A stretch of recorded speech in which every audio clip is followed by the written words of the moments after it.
Welcome to the Slop Farm. Enjoy the video.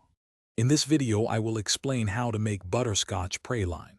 First, let's gather our ingredients.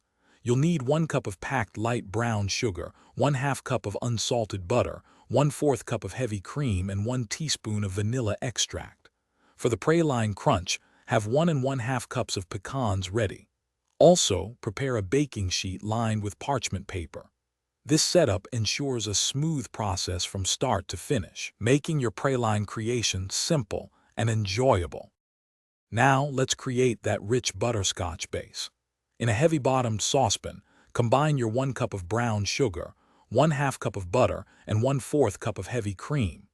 Heat this mixture over medium heat, stirring constantly until the butter melts and the sugar dissolves. Continue cooking without stirring until your candy thermometer reads 245 degrees Fahrenheit. This temperature is crucial for achieving the perfect softball consistency, giving your praline its signature chewiness. Once your butterscotch reaches 245 degrees Fahrenheit, immediately remove it from the heat.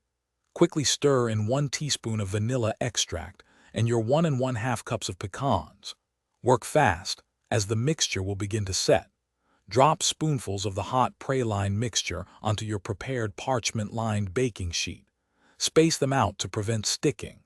Let them cool completely at room temperature for at least 30 minutes until firm. This quick setting ensures a delightful, crunchy texture. After your butterscotch pralines have fully cooled and hardened, carefully peel them off the parchment paper. Store them in an airtight container at room temperature for up to 1 week to maintain their freshness and delightful crunch. These homemade treats are perfect for sharing or enjoying yourself with a cup of coffee. They make wonderful gifts too. For more great deals, and to check out the Shark AI Ultra Robot Vacuum, be sure to look at the link in the description below. Thanks for watching. Thanks for watching. Consider subscribing if we helped you today.